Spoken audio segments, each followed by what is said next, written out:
All right, ready to go live. All right, good afternoon, good evening, good morning, depending on where and when you are, when you're watching this live.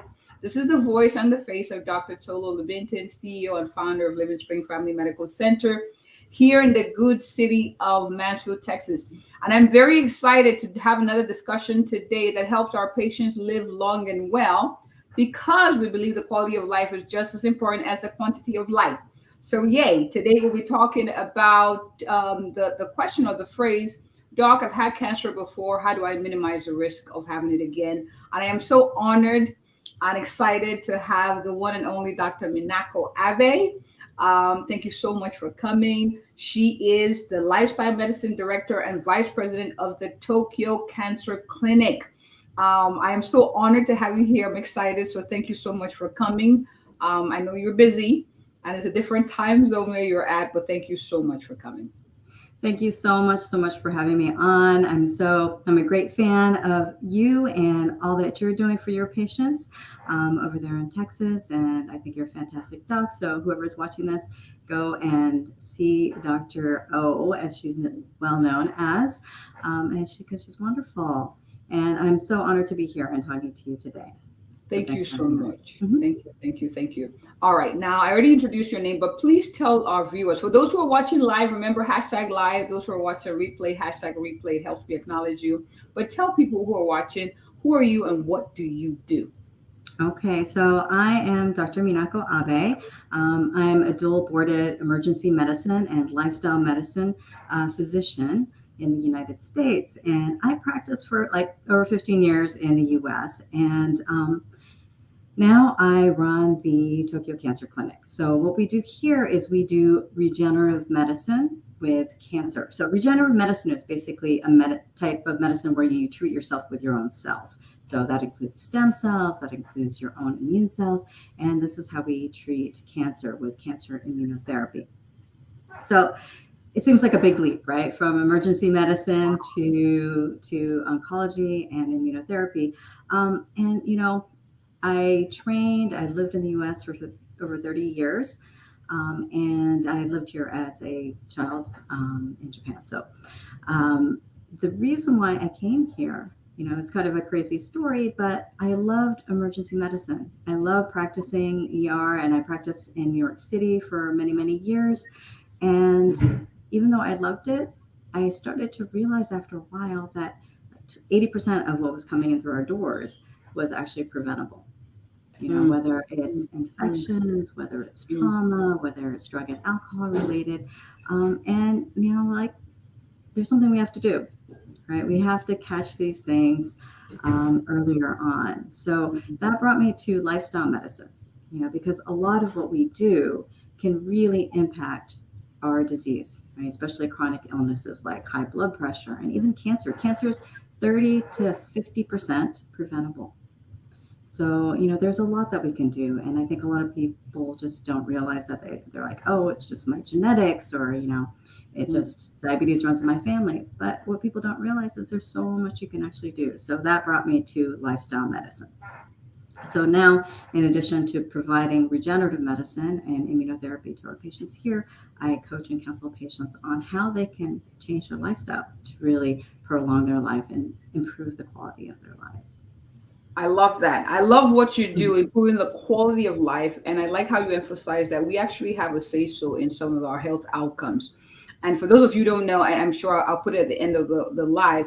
I get a weekly email from her where she talks about some of these things that I follow her on social media. And she's really amazing what she shares on how we can actually help prevent all of this. But I don't want to digress too much. My next question is this. On the topic of cancer, we already know that the risk of cancer increases with a history of cancer. And so, how does one battle with that threat? Let's start with the mindset. I see patients who are coming, Lord, doc, I've had cancer before. The doctor told me that there's a chance it could come back. I'm nervous. What can I do? How do you address that from a mindset standpoint, doc? Absolutely. So, that's a great question. And mindset has a lot to do with your immune system. So a lot of cancer has to do with your immune system, right? Because we all have cancer cells that are just floating around in our bodies, right? And precancerous cancer cells. And what keeps those cancer cells at bay from just growing out of control is our immune system. We've got immune cells that are just circulating around in our bloodstream all the time, just searching for abnormal cells. Hmm. And if it finds an abnormal cell, it will go and kill it. So most of everything that we do in terms of lifestyle and mindset has to do with boosting our immune system. So mindset is key because, and a lot of this, I'm sure, you've heard stories of people who like just lose the will to live, right? Or their loved one dies, like, an elderly couple that have been together for 50 years and one person dies and their partner is soon to follow, right? And that's all has to do with the will to live. And, I don't mean this in some sort of like woo-woo sort of way, but definitely mindset does matter. And, the scientific way that you can think of this is when you're stressed, when you're worried, what happens? Stress is chemical, right? And your stress hormones definitely go up. So that's your adrenaline, your noradrenaline, your cortisol. Like these are all stress hormones that are released from your body when you're feeling stressed out or when you're worried. So if you don't address the mindset and the worry, then you have these stress hormones, these chemicals that are running around your body, and those actually can inhibit your immune system. So that's why it's really, really important to take care of your mind, to take care of your body, obviously, but also to take care of your mindset so that you're less stressed, that you're connected with other human beings, whether it's your family and your friends, like all of that. And having the will, the will, your why, knowing why you want to be healthy, and knowing, having the will to live and the will to be healthy. And that's what helps sort of heal your body as well. Well, knowing your why and having a will to live, knowing your why, knowing your why. Well, I'm hoping and praying for everyone who's watching here that you have a good why. You have something tangible to hold on to, because that's very important. All right, now you talked about this, and I like how you answered. You kind of answered the next question I'm going to ask. I was going to ask, what is cancer in layman's term? Yeah. We know it's this thing that could be scary, but you explain it. But how would you explain cancer? How it works Yes. and why it's an issue? Sure. So, as human beings, right, we're made up of trillions of cells, right? And all of our cells, they have sort of a cell turnover, right? Cells get old, they get damaged, and then they have to sort of regenerate itself. And in the meantime, right, we're being bombarded by all sorts of things, by UV radiation, certain toxins in junk food, pollution, all of these things, and mistakes are made, right? When all of our trillion cells are, fixing themselves and regenerating themselves, sometimes errors slip through. Okay. And as you accumulate lots of these errors, genetic errors, epigenetic errors, epi just means that there's certain controls, control switches, and you have something called oncogenes, which are cancer genes. So that's why a lot of people say, well, cancer just runs in my family. So there are certain genes that run in people's families that make you more likely to get cancer. Okay. But not just, there is a risk, but it's not 100% It's not because you absolute. have, yeah, it's absolutely not absolute. Like even, Angelina Jolie, who said she had 60% chance of ovarian cancer. So she decided to have surgery to remove her ovaries before they became an issue. And she removed her breasts before they had an issue because she had a chance, because she had a mutation that her mother had. So she knew that she was at risk. But even that risk was like 60%, right? Or 80%, depending on the type of tumor. So it's not 100% because you have these things called epigenetics, right? They're basically like an on and off switch, Switch. right? And these on and off switches can be controlled by your lifestyle. So, it's not 100%. You can live the perfect, clean life, eat nothing but organic vegetables all your life, right? And exercise all the time and get enough sleep and do all these great things. Even though, that improves your risk. But, errors are made. So sometimes you can live a 100% clean life and still get cancer. And you can be a smoker, drinker, all your life and never exercise a day in your life and just eat junk food and never get cancer, right? But your risks, your overall risk can be controlled in a very big way. by how you treat your body, because we only have this one body, right? This one life. So out of these trillions of cells that are constantly fixing themselves and regenerating themselves, sometimes mistakes are made.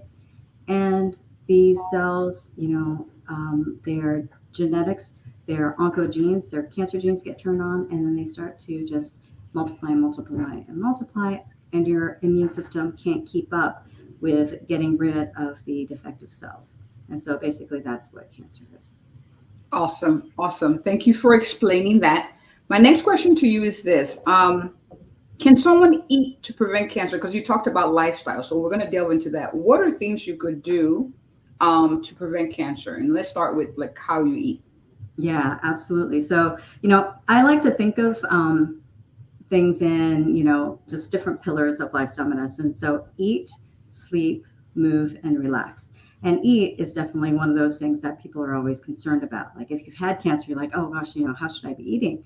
And there are definitely lots of foods that have been shown to have anti-cancerous activities. So these are things like mostly fruits and vegetables, right? They have lots of phytonutrients. They also have fiber. And fiber is super important because that's what feeds your gut bacteria.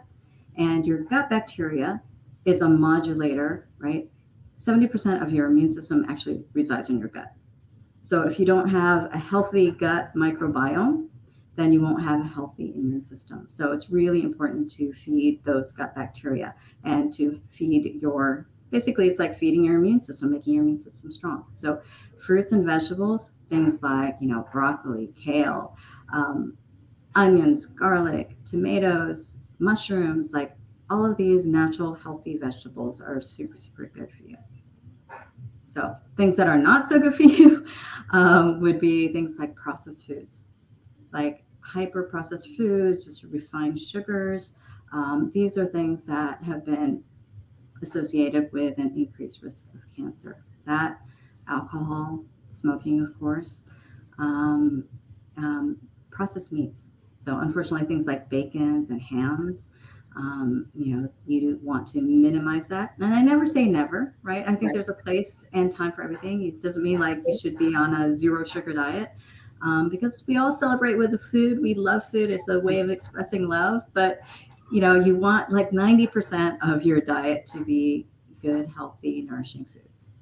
And then, I'm going to pause you real quick because yep. sometimes when I'm having conversations with patients, it sounds like I'm a little too tough. I usually say 80, 20%. You said 90 and I didn't say that. Okay. I usually say 80% of the time, try to eat healthier. But you've hit a lot of very, very important points. The processed meats are carcinogenic. They encourage cancer formation they encourage cancer thriving. I just wanted to emphasize that, and I did tell her to say that. I just want to encourage us who are watching. Mm-hmm. When we understand why we do what we do, it makes it relatively easier to adjust. Absolutely. To adjust. All right. So we talked eating. Next, sorry for interrupting. Go ahead. Oh, no, yeah. So just to top off, like things like meats, processed meats, red meats, right? Processed meats are 100% shown to be carcinogenic. So you really want to limit that. So, if you want to have, your one hot dog at your 4th of July or Memorial Day, a barbecue, right? But you really, that's like, there's your everyday foods, there's your sometimes food, and there's your rarely foods. And that should be like one of your rarely foods, right? In terms of meat and red meat, also, too much red meat has been associated with the risk of especially colon cancer. And so for red meat, they said, 500 grams or less a week. So 500 grams, that's like, let's see, like one serving size, which is like a deck of cards, of meat, or a deck of Post-it notes, I guess. That's like 100 grams. So you want to have less than this 5 times a week, which is not that big an ask, I don't think, right? So obviously less is more. But even in terms of red meat, processed meats hardly ever, and red meat you want to try and do 500 grams or less a week. So. Awesome. All right. Next questions. Lifestyle hacks. We talked about the food part. What are lifestyle hacks or quick tips? Because we want what's easy, right? We want something quick. Of course, not all the answers are going to be easy in that sense, but what are quick lifestyle hacks that you could say are good to prevent cancer? Yeah. Okay. So going back to like the eat, sleep, move, and relax, right? With the eat, well, most people know what you want, what you should be eating, but the hardest thing is to actually do that, right? So my lifestyle hack, what I tell my clients is that, if you have a plate, right, have half of your plate be fruits and veg, a quarter of your plate be protein, clean protein if possible. It could be plant based, it could be, meat, meat or fish, and then one quarter be whole grains. So if you kind of follow that rule, one half fruits and veg, one quarter protein, one quarter whole grains, then you know that you're sort of getting a healthy meal, and it's a lot easier than, um, you know, doing all that measuring and weighing and counting calories and stuff like Right. that. I think Right. that's an easy way to approach that. So that's eat, sleep. Sleep is one of those super underrated things, and you and I have colleagues and friends that Yes. concentrate on sleep. I mean, it is so important, right? Because everybody wants to, once you put the kids to bed and everything, like everything settles down, you just want that time to yourself, Yes. sitting in front of the TV with a glass of wine and watching Netflix or something like that and unwinding, right? But is that really being the kindest to yourself? Right? You do feel like, oh, I'm just, I've had a hard day and I'm just wanting to wind down and be kind to yourself. But the next morning, how much better do you feel if you actually just said, you know what, I can skip my show tonight. I just want to go to bed early. Like you feel so much better in the morning than if you had stayed up. And just the way Netflix is made, it's like it's made to binge watch. One episode bleeds into the next. And if that show is ended, then it gives you an idea for another show to watch, right? So it's so easy to just do that. But sleep, it's like you have to get excited about sleep. You have to prioritize sleep because it's easy to get excited about staying up, right? It's less easy to be excited about going to sleep. But it's like, get yourself excited. Like, oh yeah, I got 8 hours. I'm like, I feel so good. And if you start to prioritize and um, get excited about sleep, I think that makes it a lot easier. So that's sleep. Hmm. Move. Exercise is also one of those things that, like, if you exercise, your chance of getting recurrent cancer goes way, way down. Like for breast cancer, if you are a breast cancer survivor or you've had breast cancer and they say, okay, you're clear, Hmm. your chances of it coming back go down by like 50, 60% if you regularly exercise. That's like better than any drug that you can give, right? And it doesn't have to be a lot of exercise. It's basically moderate exercise, which is like a good pace, fast walk, where you can still talk and carry on a conversation. Um, so 150 minutes a week. So that's like 5 30-minute walks, in a week. And, all of us could squeeze that in, right? And you can even break it up. You can even chunk it up in like 10-minute spurts, and Hmm. that's been shown to be just as good. So, 10-minute walk in the morning, 10-minute walk at lunch, and a 10-minute walk after dinner, and you're done, right? So that's another hack. Um, and then relax, eat, sleep, move, relax. And that goes back to the mindset that we talked about in the beginning of the Hmm. conversation. It is so important to put ourselves first, to de-stress, because there's lots and lots of evidence that the more stressed you are, the longer you have these stress hormones circulating in your body, the worse your immune system can function, right? And there's lots of evidence about like your mortality, just like your risk of dying from anything is higher the more you carry a lot of long-term stress. And I think this all has to do with your cortisol and your stress hormones impacting your body. Because what happens is, like, when you're stressed, it's like you're in that fight or flight mode, right? And the fight or flight mode is great. It's something that's needed. Like if you're crossing the street and a car comes towards you, you want to be able to jump out of the Right. way. Right? Right. So it's something that was evolved within us to protect our bodies. But nowadays, it's not that just immediate stress. It's just like chronic stress the chronic stress of, having to take care of, let's say, an elderly or sick parent, or the chronic stress of work, the chronic stress of money, all of these things that we carry along long term. And our bodies weren't meant to handle that for that long period of time. So it's great if it's a short term thing where you're trying to move out of the way of a moving car, and you've got that burst of adrenaline, you've got that Right. burst of cortisol, your blood sugar goes up because it's your body's getting prepared to run, run out of the way out of an attacking lion or out of the way of the car. Right? Right. Your blood pressure goes up. But what happens when your blood pressure is up for a long, long time, right? You get hypertension. What happens when your blood sugars are elevated for a long, long time? You end up with diabetes, right? And stress has a lot to do with that. So it's really, really important to take care of those stressors and put yourself first, and to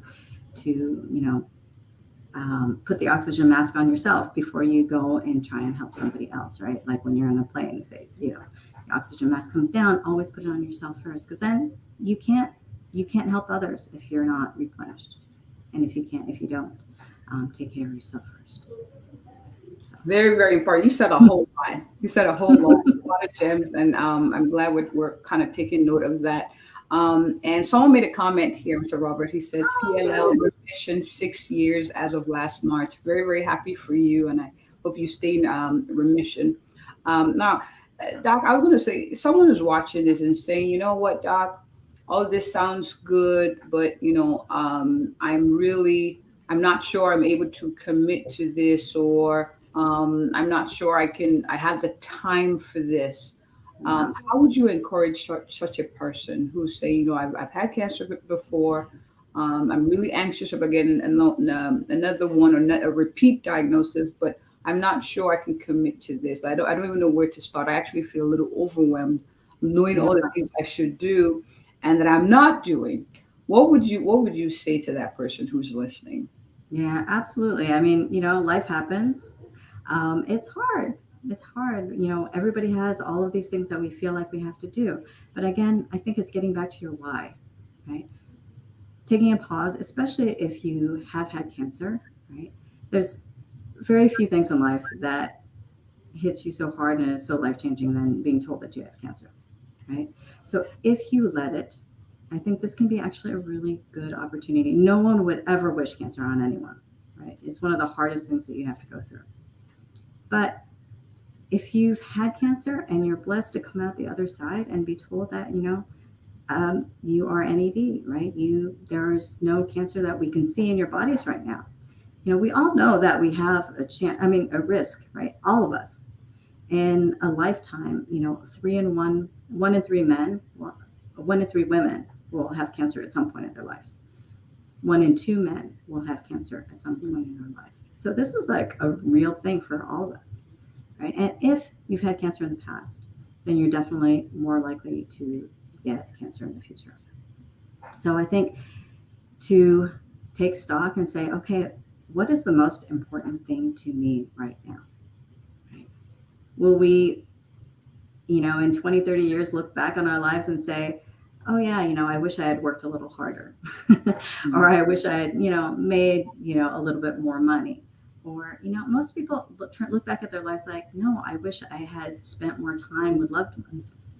I wish I had. And then, we only have this one body in our lifetime. In this life that we have here on earth, we only have one body. So we have to take care of it. And if you want to, fully enjoy this one life that we have, I think it is so important to sort of revisit that why. What is the most important thing to me? And I don't think it's going to be, taking that extra job or that extra responsibility. I think it's like really taking care of yourself so that you can enjoy this life that we have, and have the quality of life that we have. Spend the time that you want with your loved ones. And in order to do that, it's like you have to prioritize yourself first, right? And so I think that is your why. And then if you're having trouble getting started, just taking things little tiny steps at a time, right? Instead of saying, okay, well, I'm going to go on this big diet and just overhaul my whole diet. That's tough, and it doesn't usually last. So instead, like starting with, I'm going to have an extra serving of fruits and vegetables, every day. Just start with that. And when that becomes a habit, then you can start saying, okay, you know what? I'm going to cut out that bacon from my diet, right? Doing all of that all at once is really hard. So taking it little step at a time, or even if oh, well, I can't spend 30 minutes a day exercising, just say, okay, well, start from where you are. Just do a 10-minute walk after dinner every night, and start with that. I And then love once it. you start, once you start building those good habits, right, then it starts feeling bad when you don't do them. Like, not bad, like you shouldn't beat yourself up if you can't do it because life gets in the way, but you're like, no, you know what? It's just like, oh, I just kind of feel kind of sludged today. Oh yeah, maybe it's because I didn't take that walk last night, or, I'm just feeling such fatigue. Oh, it must be because, I didn't get the proper sleep that I did last night. It's like, oh, I stayed up too late watching that show. And so if you start connecting the pieces and just pay attention to your body, what feels good in your body, I think it's easier to make those little stepwise habits and make them stick. Awesome. This has been so rich. Thank you so, so much. I love that you said it. Start where you are, one step at a time, a little bit at a time, one habit at a time, one introduction of a new fruit or vegetable at a time, one good habit at a time. And there's something that I don't know if some of you who are watching can relate to when they say put yourself first. I struggle with that, and I've had patients tell me, "Doc, you don't understand," and I say I understand the hesitation with that, but I tell patients this: put yourself on the list. Sometimes you're not even on the list at all. Mm-hmm. Just put it on there as a priority, because it's very, very important. Your well-being is tied to the well-being of a lot of people around you that I care about. But if something happens to you, you're not there to take care of them. So please, please. So this has been awesome. I'm definitely going to have you come back again, to I'd love talk to. more about this. But this has been very, very rich. Please, for those who are watching live or in replay, please share. Sharing is caring. But I have people who are wondering. They're like, "This doc is awesome, man, all the way from Tokyo. Um, how can I connect with her if I want her to come speak at a conference, if it be virtual or in person? How can people connect with you, doc?" Yeah, absolutely. I'm on social media. I try and post something, uh, almost every day, I think. You can find me at Dr. Minako, DrMinako. I have a website, drminako.com. I'm on Facebook, Instagram, LinkedIn, and I started a YouTube channel. So you can find me there. Or you can find me at the Tokyo Cancer Clinic, TokyoCancerClinic.jp, because we're in Japan, not .com. And I actually do talk to patients, and I have clients who are all over the world. So, we do Zoom calls, and I like to help coach them, whatever they're struggling with, especially, if they have cancer and they're struggling with diet, they're struggling with, it's that mindset piece, right? Because most of us know what to do. Most of us know what is healthy, right? It's just getting ourselves there. And all of that has to do with just, sometimes it helps to speak with like a third person, who's not your family member, or, Right.